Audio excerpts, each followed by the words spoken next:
पर कैसे मदद कर सकते हैं? टेनमाइल वास्की ने इस पर कोई सवाल नहीं उठाया। उन्होंने बस शांत भाव से पूछा, मेरे पास ग्रैंड सम्राट यिनतियान द्वारा विकसित हेवनली चैन स्वॉर्ड मैनुअल है। साथ ही ग्रैंड सम्राट सांकाई द्वारा छोड़ी गई 30 टैलेंट स्वॉर्ड फॉर्मेशन भी है। जू जीमो ने धीरे से उत्तर दिया। टेनमाइल वास्की के पास इस समय अनुभव की कमी थी। उनके पास अपने पूर्ववर्तियों द्वारा निर्धारित कोई मार्ग नहीं था जिससे वे सीख सकें। जू जीमो ने जिस सहजता से इन शाही तकनीकों का उल्लेख किया, उससे भ्रमित न हो। सच्चाई ये थी कि ऐसी तकनीकें अविश्वसनीय रूप से दुर्लभ और मूल्यवान थीं। टेनमाइल वास्की के स्तर पर उन्होंने कभी सम्राट की साधना पुस्तिका देखी तक नहीं थी। यह उस पुरानी कहावत की तरह था, 10 साल की कड़ी मेहनत सही परिवार में जन्म लेने के बराबर नहीं हो सकती। इसमें क्या चाल है? टेनमाइल वास्की अच्छी तरह जानता था कि दुनिया में कुछ भी मुफ्त में नहीं मिलता। मैं एक नई सेना बनाने की योजना बना रहा हूँ। मैं चाहता हूँ कि आप इसका प्रबंधन करें, जू जीमो ने जवाब दिया। बिल्कुल नहीं, मैं कभी किसी और का अधीन नहीं बनूंगा, टेनमाइल वास्की ने दृढ़ता से कहा। मेरी तलवार साधना का सिद्धांत बिना किसी समझौते के आगे बढ़ना है। अगर मुझे किसी और के अधीन रहना पड़े तो मेरे मन को शांति नहीं मिलेगी, और अगर ऐसा है तो मैं तलवार के मार्ग पर कैसे चल पाऊंगा? एक सच्चे तलवारबाज को तेज और दृढ़ होना चाहिए, लेकिन उसे तलवार को म्यान में रखना भी आना चाहिए, जू जीमो ने मुस्कुराते हुए कहा। ठीक वैसे ही जैसे जीवन में कभी आप गर्व से खड़े होते हैं, कभी झुककर मुस्कुराते हैं। टेनमाइल वास्तस्की को गहरी सोच में डूबा देखकर जू जीमो ने आगे कहा, शायद कुछ लोगों का मार्शल मार्ग कभी पीछे न हटने के बारे में होता है। महान सम्राट सांदाओ की तरह उन्होंने चरम सीमा तक संघर्ष किया। उनके लिए बचाव का कोई अर्थ नहीं था। भले ही वे किसी दूसरे की तलवार से मारे जाते, वे कभी पीछे नहीं हटे, न ही उनकी तलवार। लेकिन आप उस तरह के चरमपंथी व्यक्ति नहीं हैं। अगर आप होते तो आप इस गांव में छिपकर एक साधारण लोहार बनकर जीवन यापन करने को तैयार नहीं होते। आपकी तलवार को आवश्यकतानुसार आगे पीछे होने में सक्षम होना चाहिए। म्यान से बाहर, यह आकाश को चीर दे, म्यान में यह अपना प्रकाश छुपा ले, साधारण रूप में लौट आए। जू जीमो के शब्दों ने टेनमाइल वास्की के मन में कुछ हलचल पैदा कर दी। वह काफी देर तक चिंतन में डूबे रहे। ऐसा लग रहा था मानो वह कुछ समझने के कगार पर है, लेकिन जितना अधिक वह समझने की कोशिश करता, उतना ही अधिक वह भ्रमित होता चला जाता। मैं कल जा रहा हूँ, जू जीमो ने खड़े होते हुए और धीरे धीरे अपने कमरे की ओर चलते हुए कहा। यह अवसर तुम्हारा है, चाहो तो इसे स्वीकार करो या अस्वीकार करो। मेरे लिए सच्चे मेरिडियन क्षेत्र का साधक कोई दुर्लभ चीज नहीं है। मैं बस संयोगवश यहाँ से गुजर रहा था और मैंने तुम्हारी क्षमता देख ली। लेकिन आपके लिए इस तरह का अवसर बार बार नहीं आता। भले ही दूसरों के पास आपको देने के लिए साम्राज्यवादी तकनीकें हों, लेकिन वे शायद आपके लिए उतनी उपयुक्त न हो जितनी ये दोनों हैं। जू जीमो की आकृति को गायब होते देख टेनमाइल वास्की ने अपनी भौहें गहरी सिकोड़ी और काफी देर तक चुपचाप खड़े रहे। उस रात देर से वह आखिरकार दृढ़ निश्चय के साथ खड़ा हुआ। उसने अभी अभी जो तलवार गड़ी थी उसे उठाया और गांव की ओर चल पड़ा। तेज हवा से धूल के बादल उड़ने लगे और उसकी आकृति धीरे धीरे रात के अंधेरे में गायब हो गई। ऐसा लग रहा था मानो महान तलवार सम्राट एक बार फिर लौट आए हों। रात शांति से गुजरी। अगली सुबह तड़के शांत सूर्य की किरणें चमकने लगी। पूरी रात साधना करने के बाद जू जीमो ऊर्जा से भरपूर महसूस कर रही थी। अजीब बात है, कल रात कुछ नहीं हुआ, फैंग बुयू ने टिप्पणी की। तुम निराश लग रहे हो, क्या तुम खतरे की उम्मीद कर रहे हो? जू जीमो ने अंगड़ाई लेते हुए और दूसरों के साथ बाहर निकलते हुए मजाक किया। जैसे ही वे बाहर निकले, उन्हें आभास हो गया कि कुछ गड़बड़ है। बहुत सन्नाटा, हद से ज्यादा सन्नाटा। पूरा वीरान गांव सन्नाटे में डूबा हुआ था। हवा में खून की हल्की सी गंध थी। फैंग बुयू ने पास के एक घर का दरवाजा लात मारकर खोला और खून की तेज दुर्गंध की एक लहर ने उसे घेर लिया। कल रात सोते समय सभी ग्रामीणों की हत्या कर दी गई थी। यहाँ तक कि गांव का मुखिया वांग ताओ, जिसने पिछली रात उन्हें अपने घर में ठहराया था, अब अपने बिस्तर पर खून से लथपथ पड़ा था। कुछ क्षणों की चुप्पी के बाद फैंग बुयू ने कहा, सभी लोग मर चुके हैं। आखिरकार मुझे समझ आ गया कि क्या गड़बड़ थी। जियाओ यू चिल्लाई, कल से यहाँ आने के बाद से हमने कोई बूढ़ा व्यक्ति, बच्चा या महिला नहीं देखी। इस गांव में हर कोई जवान और तंदुरुस्त आदमी था। बाकी लोगों को भी तुरंत बात समझ आ गई। ये लोग निश्चित रूप से साधारण ग्रामीण नहीं थे, फैंग बुयू ने भौहें चढ़ाते हुए कहा। लेकिन फिर इन्हें किसने मारा? वास्की, तो आपने अपना चुनाव कर लिया, जू जीमो ने शांत भाव से कहा। नरसंहार को देखते हुए भी वह जरा भी आश्चर्यचकित नहीं दिखे। वह गांव के कुएं के पास गया, एक बाल्टी पानी भरा और ऐसे नहाया जैसे कुछ हुआ ही न हो। जूनियर ब्रदर जीमो, क्या आपको कुछ पता है? फैंग बुयू ने भौहें चढ़ाते हुए पूछा। जू जीमो बेहद शांत था। इतने सारे मृतकों को देखने के बाद भी वह जरा भी विचलित नहीं हुआ था। इस पर चर्चा करने का क्या फायदा? जू जीमो ने मुस्कुराते हुए जवाब दिया, यह अप्रासंगिक और अर्थहीन है। फिर वह मुड़ा और गांव के प्रवेश द्वार की ओर चल पड़ा। चलो जल्दी चलें, अगर हम जल्दी करेंगे तो दोपहर तक स्काईस्वॉट सिटी पहुंच जाएंगे। अपने अपने विचारों से बोझिल होकर समूह अपने अपने ऊंचे रेतीले घोड़ों पर सवार होकर गांव से बाहर निकल गया। जैसे ही वे गांव के प्रवेश द्वार के पास पहुंचे, अचानक पास के एक घर से एक आदमी लड़खड़ाते हुए बाहर निकला। मदद करो, मेरी मदद करो। वह आदमी बुरी तरह घायल था, खून की उल्टी कर रहा था और बड़ी मुश्किल से ही जीवित था। जू जीमो घोड़े से उतरा और धीरे धीरे उसकी ओर बढ़ा। चुंबन की 7 ऐसी तरकीबें जो पल भर में प्यार की चिंगारी जगा देती हैं। दुनिया की सबसे खूबसूरत महिलाएं, जिनके पैर बेहद आकर्षक हैं। महिलाएं बड़े उम्र के पुरुषों को क्यों पसंद करती हैं, यह एक आम बात होने वाली है। उस व्यक्ति की विनती भरी आंखों में देखते हुए जूजीमो ने अपनी पीठ पर रखी हुई घुमावदार तलवार शैडो टायरेंट निकाल ली। एक ही वार में उसने उस आदमी को 2 टुकड़ों में काट दिया। मरणासन व्यक्ति की आंखों में अब भी असीम आशा की झलक थी। फैंग बुयू कुछ कहना चाहता था लेकिन खुद को रोक लिया। अंत में वह चुप ही रहा। उन्हें लगा कि जूजीमो बहुत निर्दयी था। अगर उन्होंने उस आदमी को बचा लिया होता तो शायद वह उन्हें बता देता कि गांव में नरसंहार किसने किया था। लेकिन उनकी मृत्यु के साथ ही सारे सुराग खत्म हो गए। या क्या ऐसा हो सकता है कि जूजीमो ने ही सभी ग्रामीणों को मार डाला हो? लेकिन फिर भी जूजीमो पूरी रात कमरे में ही रहा था। वह बाहर नहीं गया था। जूजीमो ने शैडो टायरेंट को देखा, जो अब पहली बार खून से लथपथ था, और उसे एक सहज गति से वापस म्यान में डाल दिया। फिर वह अपने उड़ने वाले रेतीले घोड़े पर सवार होकर तेजी से आगे बढ़ गया। अब न केवल फैंग बुयो असमंजस में थी, बल्कि शियाओ यू और तांग हुआयुआन भी गहरे सदमे में थे। डाक 13 चुपचाप जूजीमो के बगल में चल रहा था। उसे स्थिति की कोई परवाह नहीं थी। उसका एकमात्र काम जूजीमो की रक्षा करना था। लिन रोहू की बात करें तो वह अब भी पहले की तरह ही सहज और तटस्थ दर्शक थे। उनका हृदय विशाल था और उन्हें जूजीमो पर पूरा भरोसा था। जूजीमो जो भी करता था, उसे विश्वास था कि उसके पीछे कोई न कोई कारण जरूर होता है। अगर जूजीमो बात करना चाहता तो वह सुनता, अगर नहीं तो वह पूछता भी नहीं। जैसे ही वे वीरान गांव से बाहर निकले, उन्होंने देखा कि एक आदमी पहले से ही आगे उनका इंतजार कर रहा था। वह 10 माइल वास्क की था, जिसने सफेद वस्त्र पहने हुए थे और वह लाल याल वाले घोड़े पर सवार था। उसकी कमर से एक सुनहरी लंबी तलवार लटक रही थी। उसके काले बाल हवा में लहरा रहे थे। उसकी आंखें तलवार की तरह तेज थी, जिससे उसकी आंखों में सीधे देखना मुश्किल था।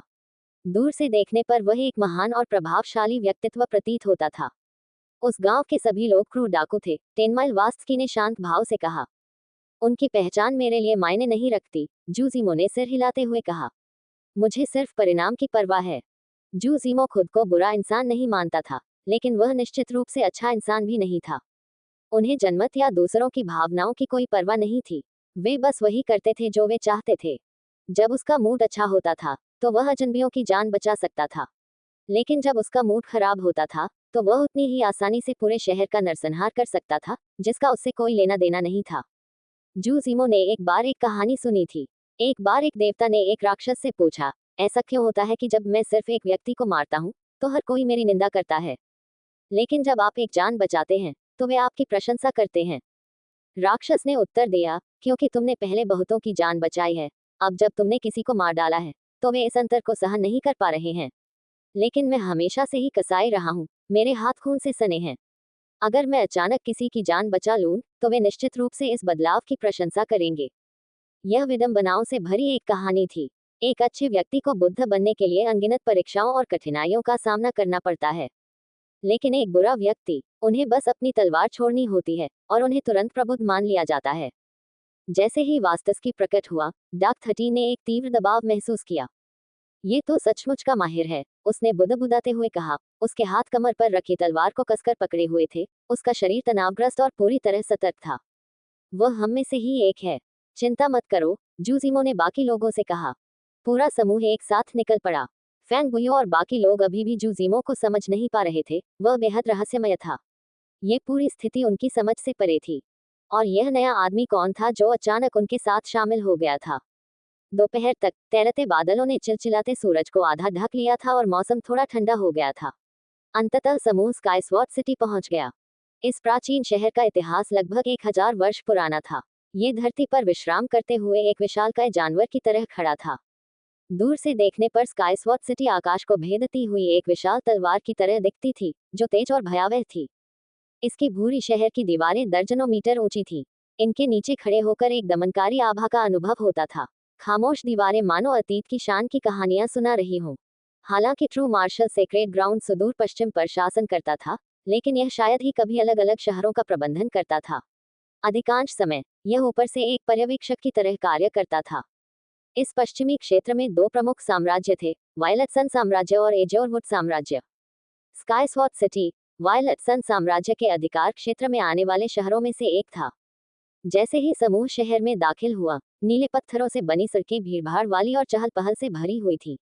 दोनों ओर के विक्रेता ग्राहकों को आकर्षित करने के लिए शोर मचा रहे थे। ताजे बने बन से अभी भी भाप उठ रही थी और पास के रेस्तरां से भुने हुए जंगली जानवरों के मांस की सुगंध हवा में फैली हुई थी। अन्य स्टॉलों पर मार्शल आर्ट तकनीक, हथियार और गोलियां बेची जा रही थी। इस बार जूजीमो अपने साथ डाकस्काई टाइगर के दो शावकों को भी लेकर आया था। वह और लिन रोहू दोनों ने एक एक शावक को गोद में लिया हुआ था। अपनी बाहों में सो रहे शावक को सहलाते हुए जूजीमो मुस्कुराया और बोला, चलो पहले कोई सराय ढूंढ लेते हैं। जूनियर ब्रदर जीमो, हमारे संप्रदाय की हर शहर में एक शाखा है। हम सीधे वहीं जा सकते हैं, फेंग बुयो ने सुझाव दिया। जूजीमो ने हंसते हुए कहा, स्काईस्वॉट सिटी में वह शाखा है ही नहीं। फिर भी चलो जाकर देखते हैं। जैसे ही वे बाहर निकलने वाले थे, अचानक उन्हें पास ही सर पर दौड़ते घोड़ों की खुरों की तेज आवाज सुनाई दी। जूजीमो ने ऊपर देखा तो उसे शहर के द्वारों से एक आलीशान रथ तेजी से गुजरता हुआ दिखाई दिया। दूसरे चरण का प्रेत राक्षस, बर्फ पर चलने वाला युद्ध घोड़ा, जो रथ खींच रहा था, स्पष्ट रूप से बेकाबू हो गया था। उसने अपने उन्माद में कई पैदल यात्रियों को रौंद डाला। गाड़ी तेजी से जूजिमो के समूह की ओर बढ़ रही थी। घबराया हुआ कोचवान चिल्लाया, हटो, रास्ते से हट जाओ। फेंग बुयो ने अपनी आंखें सिकुड़ी। अचानक धड़ाधड़ धड़ाधड़ की आवाज के साथ उसकी तीन नसें एक के बाद एक खुल गईं। वह आगे बढ़ा, उसके हाथ पीले प्रकाश से चमक रहे थे। उसने पहली पहल की, मेरिडियन आर्ट, प्राइमल वज्र पाम। जैसे ही उन्मादी स्नो स्टेपिंग वॉरहॉर्स ने हमला किया, फेंग बुयो ने एक पैर पीछे खिसकाया, दोनों हाथों से दोनों तरफ की लगाम पकड़ी और बल को मोड़ने के लिए अपने शरीर को थोड़ा सा हिलाया। एक झटके के साथ घोड़े का शरीर लड़खड़ा गया और वह दाईं ओर मुड़ गया। गति के कारण वह लड़खड़ा गया और जमीन पर बुरी तरह गिर पड़ा। कोचवान गाड़ी से बाहर गिर गया और उनके पीछे चल रही आलीशान गाड़ी चकनाचूर हो गई। छोटी बच्ची, क्या आप ठीक हैं? काले कवच वाले गार्डों का एक दस्ता दौड़कर आया। नेता एक बूढ़ा व्यक्ति था जिसने काले रंग का चोला पहन रखा था जिससे उसका पूरा शरीर ढका हुआ था। आह, उस गिरने से तो मैं बाल बाल बच गई। मलबे के भीतर से एक युवती की आवाज आई। किसकी हिम्मत हुई इस महिला के कीमती युद्ध के घोड़े को ठोकर मारने की? वह क्षतिग्रस्त गाड़ी से बाहर निकलते हुए चिल्लाई। वह लगभग 17 या 18 वर्ष की लग रही थी। उसके बाल पोनीटेल में बंधे थे और उसने एक बढ़िया सफेद ब्रोकेड का गाउन पहना हुआ था। उसमें बिगड़े हुए घमंड की झलक साफ दिख रही थी। फेंग बुयू ने सपाट लहजे में जवाब दिया, ये तुम्हारा ही कीमती घोड़ा था जो बेकाबू होकर हम पर हमला करने दौड़ा। मैं आपको दो विकल्प देती हूँ, लड़की ने समूह पर नजर डालते हुए कहा। जब उसने जूजिमो की बाहों में डाकस्काई टाइगर के शावक को देखा तो उसकी आंखों में चमक आ गई। या तो तुम उस छोटे बाघ को मेरे हवाले कर दो, वरना मैं अपने आदमियों से तुम्हारे टुकड़े टुकड़े करवाकर कुत्तों को खिला दूंगा। कितनी बड़ी बड़ी बातें करते हो, फेंग बुयू ने ठंडी आवाज में कहा। स्काईस्वॉट सिटी के अपने कानून हैं। क्या नगर स्वामी की जागीर तुम्हें मनमानी से हत्या करने की छूट देती है? जूजीमो ने फेंग बुयू की ओर एक नजर डाली और सोचा, इस आदमी को स्पष्ट रूप से इस बात का कोई अंदाजा नहीं है कि दुनिया वास्तव में कितनी खतरनाक है। अगर आप एक साधारण व्यक्ति होते और आपने कुछ गलत लोगों को नाराज कर दिया होता, तो भले ही वे आपको दिन दहाड़े जान से न मार सके, लेकिन वे रात में चुपके से आकर आपको गायब कर सकते थे। और भला किसे परवाह होती? शहर के सरदार की जागीर, लड़की ने उपहास उड़ाते हुए कहा। क्या तुम मुझे जानते भी हो? तुम नगर प्रमुख के परिवार से हो। फेंग बुयू ने चारों ओर काले कवच वाले गार्डों को देखा जो अब उन्हें घेरे हुए थे और आखिरकार उसे बात समझ में आ गई। इसी बीच आसपास के विक्रेता और निवासी आपस में फुसफुसाते हुए तेजी से पीछे हट गए। वे लोग स्थानीय लोगों जैसे नहीं दिखते। उनके कपड़ों को देखकर लगता है कि वे किसी महत्वपूर्ण जगह से आए हैं, लेकिन दुर्भाग्य से उन्होंने नगर प्रमुख की बेटी को नाराज कर दिया है। सब जानते हैं कि झोंग लिंगर कितनी बिगड़ी हुई है। लड़की कमर पर हाथ रखकर पूरे आत्मविश्वास के साथ खड़ी थी। अब जब आप जान गए हैं कि मैं कौन हूँ, तो मुझे लगता है कि आप समझ गए होंगे कि आगे क्या करना है। दोनों बाघ के शावकों को मुझे सौंप दो, तब शायद मैं तुम्हें जाने देने पर विचार करूं। फेंग बुयू ने जूजीमो की ओर देखा और उसके इशारे का इंतजार करने लगी। कोई बात नहीं, एक छोटी बच्ची के साथ क्यों परेशान होना? चलो रहने के लिए कोई जगह ढूंढते हैं, जू जिमो ने मुस्कुराते हुए कहा और मुड़कर गली की ओर चल पड़ी। अरे क्या मैंने कहा था कि तुम जा सकते हो। समूह को जाते देख झोंग लिंगर चिंतित हो गई। छोटी बच्ची, जू जिमो ने पीछे मुड़कर शांत स्वर में कहा, तुम्हें पता होना चाहिए कि कब रुकना है। मैं तुम्हें सिर्फ इसलिए छोड़ रहा हूँ क्योंकि मैं बहस नहीं करना चाहता, वरना चाहे तुम्हारे पिता नगर प्रमुख हो या स्वयं वायलेट सन साम्राज्य के सम्राट हो, कोई फर्क नहीं पड़ता। झोंग लिंगर एकदम स्तब्ध रह गई। जू जिमो के शब्दों ने उसे सचमुच चौंका दिया था। वह झट से अपने बगल में खड़े काले वस्त्रधारी बुजुर्ग की ओर मुड़ी और बोली, अंकल लियांग, उस आदमी ने मुझे परेशान किया। लेकिन बूढ़े व्यक्ति ने बस अपना सिर थोड़ा सा हिलाया और जाते हुए जू जिमो की आकृति को ध्यानपूर्वक देखता रहा। उस समय काले कवचधारी गार्डों ने जू जिमो के समूह को घेर लिया था। जब उन्होंने निकलने की कोशिश की तो उन्हें रोक दिया गया। आगे बढ़ो, जू जिमो ने धीमी आवाज में कहा। पहरेदार टस से मस नहीं हुए। इसके बजाय उन्होंने झोंग लिंगर की ओर देखा और कहा कि उसके आदेश के बिना वे किसी को भी अंदर नहीं जाने देंगे। फिर पलक झपकते ही तलवार की रोशनी का एक चकाचौंध भरा चाप हवा में फैल गया। किसी ने भी जू जिमो को अपनी तलवार निकालते हुए नहीं देखा। देखते ही देखते कई पहरेदारों के सिर जमीन पर गिर पड़े। फैंग बुयू की पुतलियां सिकुड़ गईं। तलवार निकालने की तकनीक, ये तो बस एक साधारण पीले स्तर का मेरिडियन कौशल था, लेकिन उसने भी जू जिमो को तलवार निकालते हुए नहीं देखा था। वह गति समझ से परे थी। जू जिमो के समूह को जाते हुए देखकर झोंग लिंग एर ने निराशा में अपना पैर पटका। उसने बड़े चाचा की ओर मुड़कर कहा, अंकल लियांग, आपने उन्हें पहले क्यों नहीं रोका? इनमें से कई ऐसे हैं जिन्हें मैं समझ नहीं पा रहा हूँ। बूढ़े अंकल लियांग ने सोच समझकर जवाब दिया। हम नहीं जानते कि ये लोग असल में कौन हैं, इसलिए जल्दबाजी में कोई कदम न उठाना ही बेहतर है। अभी अभी उसने वायलेट सन एम्पायर के बारे में ऐसे बात की जैसे वह कुछ भी नहीं है। ऐसा व्यक्ति या तो झूठ बोल रहा है या उसे जबरदस्त समर्थन प्राप्त है। तो फिर हम क्या करें? झोंग लिंगर ने पूछा। अंकल लियांग ने एक गार्ड को आदेश दिया, चुपचाप उनका पीछा करो। देखो कि वे कहाँ ठहरे हुए हैं। फिर उसने झोंग लिंगर की ओर मुड़कर कहा, जल्दी मत करो छोटी बच्ची। वे स्काई स्वॉर्ड सिटी में हैं। वे अभी कहीं नहीं जा रहे हैं। जू जिमो का समूह स्काई स्वॉर्ड सिटी में ट्रू मार्शल सेक्रेड ग्राउंड की शाखा के हॉल में पहुंचा। शाखा के प्रभारी का नाम गुवान झेनहाई था। सामान्यतः ये संप्रदाय केवल कम क्षमता वाले शिष्यों को ही इन शाखाओं का प्रबंधन करने का कार्य सौंपता था। गुवान झेनहाई 40 वर्ष के थे, फिर भी मेरिडियन फोजिंग दायरे के शिखर पर अटके हुए थे, आगे बढ़ने में असमर्थ थे। संप्रदाय के नियमों के अनुसार यदि कोई शिष्य 40 वर्ष की आयु से पहले सच्चे मध्याह्न क्षेत्र तक नहीं पहुंच पाता था, तो उसे शहरों में शाखा हॉलों का प्रबंधन करने का कार्य सौंपा जाता था। जू जिमो के समूह के आगमन की खबर सुनकर गुवान झेनहाई एक गर्मजोशी भरी मुस्कान के साथ बाहर दौड़ा। छोटे भाइयों, आपने बहुत तरक्की की है। मुझे पहले से पता नहीं था, वरना मैं और बेहतर तैयारी करता, उन्होंने खुशी से कहा। अगर मेरी तरफ से कोई चूक हुई हो तो कृपया मुझे माफ कर दीजिएगा। कोई बात नहीं, जू जिमो ने सिर हिलाते हुए कहा। हम बस स्काईस्वॉर्ड सिटी से गुजर रहे थे और सोचा कि थोड़ी देर रुक जाएं। तो फिर अंदर आइए, गुवान झेनहाई ने उत्सुकता से कहा। मैं अभी खाना पीना तैयार करवाता हूँ, आप सबका अच्छे से स्वागत करता हूँ। जू जिमो और अन्य लोग थोड़ी देर तक शाखा के आसपास घूमते रहे।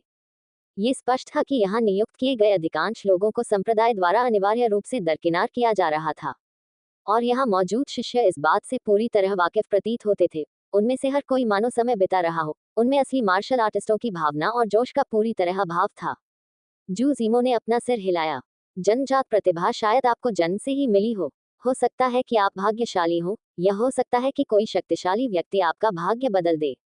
लेकिन प्रतिभा की कमी ही सब कुछ नहीं थी, कड़ी मेहनत से भी फर्क पड़ सकता था। होंग तियान इसका एक बेहतरीन उदाहरण थे। लेकिन अगर खेती के प्रति आपका रवैया और सोच त्रुटिपूर्ण है, तो आप चाहे कुछ भी कर लें, औसत दर्जे के ही बने रहने के लिए अभिशप्त हैं। जल्द ही गुवान झेनहाई ने स्काईस्वॉर्ड सिटी के सबसे अच्छे रेस्तरां ब्राइट मून टावर में भोजन की व्यवस्था की। ये रेस्टोरेंट अपने असाधारण भोजन के लिए प्रसिद्ध था और पूरे शहर में इसकी शानदार प्रतिष्ठा थी। सभी निजी कमरे भरे हुए थे, इसलिए जू जिमो की सहमति से उन्होंने खिड़की के पास वाली मेज ले ली। सबके बैठ जाने के बाद बातचीत हल्की फुल्की और खुशनुमा रही। गुवान झेनहाई में लोगों को सहज महसूस कराने की एक खास कला थी। लेकिन कुछ ही देर में एक युवक दूसरी मंजिल पर चढ़ गया। उन्होंने आलीशान वस्त्र पहन रखे थे और दोनों भुजाओं में एक एक सुंदरी थी। एक नौकर उनके पीछे पीछे चल रहा था। उस युवक ने बाकी सभी ग्राहकों की अनदेखी करते हुए रेस्तरां मालिक पर चिल्लाकर कहा, मालिक, मैंने आज पूरी जगह किराए पर ली है।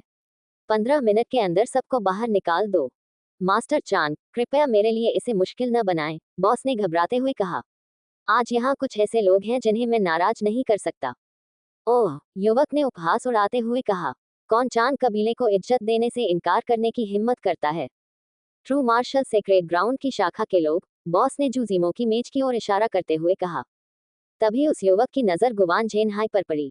वह मुस्कुराया और तेजी से उसकी ओर चल पड़ा। अंकल गुवान, आप भी यहाँ हैं। मेरे पिताजी तो कुछ दिन पहले ही आपको रात के खाने पर आमंत्रित करने की बात कर रहे थे। आह वे, गुवान झेनहाई ने मुस्कुराते हुए जवाब दिया। मैं अपने संप्रदाय के कुछ साथी भाइयों के साथ यहाँ भोजन कर रहा हूँ। चाचा गुवान, क्या मैं आपसे एक अनुरोध कर सकता हूँ? युवक ने धीमी आवाज में कहा। वायलट सन साम्राज्य के तीसरे राजकुमार इस समय हमारे कुल में आए हुए हैं और मैं उन्हें ब्राइट मून टॉवर में दावत देना चाहता हूँ। अग